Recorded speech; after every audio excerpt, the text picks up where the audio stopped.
दिल्ली की नई मुख्यमंत्री रेखा गुप्ता ने आम आदमी पार्टी के मुखिया अरविंद केजरीवाल को कड़ी चेतावनी दी है।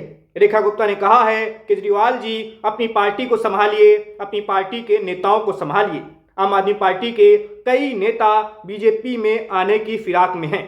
तो रेखा गुप्ता का ऐसा बयान है जिसके बाद दिल्ली का सियासी पारा बढ़ गया है। चलिए आपको बताते हैं कि रेखा गुप्ता के इस बयान के पीछे के मायने क्या है और उन्होंने ऐसा बयान क्यों दिया है। बता दें कि रेखा गुप्ता ने 20 फरवरी को दिल्ली के मुख्यमंत्री पद की शपथ ली।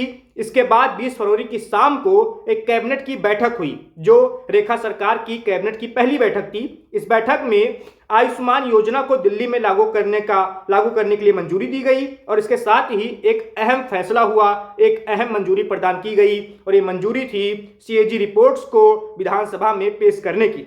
तो इस पर भी मोहर लग गई और इसके बाद से ही दिल्ली में नई चर्चा शुरू हो गई है।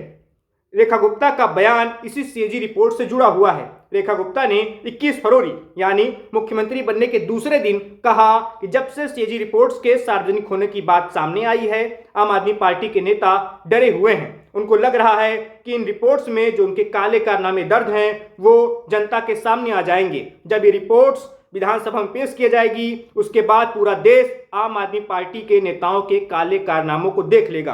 तो रेखा गुप्ता ने कहा कि इसी डर से आम आदमी पार्टी के बहुत सारे नेता घबराए हुए हैं और वो पाला बदलने की कोशिश में हैं।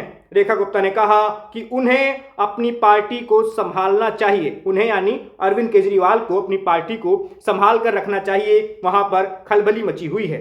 बता दें कि सीएजी रिपोर्ट्स का मुद्दा दिल्ली चुनाव में काफी जोर शोर से बीजेपी ने उठाया था। बीजेपी नेताओं का आरोप था कि आम आदमी पार्टी की सरकार ने सीएजी रिपोर्ट्स को जानबूझकर विधानसभा में पेश नहीं किया, उसको लटकाए रखा, क्योंकि इन रिपोर्ट्स में उनके मंत्रियों के, उनके नेताओं के काले कारनामे दर्ज हैं। तो बीजेपी सरकार अब बन गई है और बीजेपी सरकार की पहली कैबिनेट की बैठक में ही सीएजी रिपोर्ट्स को पेश करने को मंजूरी दे दी गई है और जल्द ही दिल्ली का विधानसभा सत्र शुरू होगा और उसमें इन रिपोर्ट्स को पेश कर दिया जाएगा, जिसके बाद इन रिपोर्ट्स के अंदर जो भी जानकारियां हैं वो सबके सामने आ जाएंगी, दिल्ली की जनता के सामने आ जाएंगी, पूरे देश के सामने आ जाएंगी।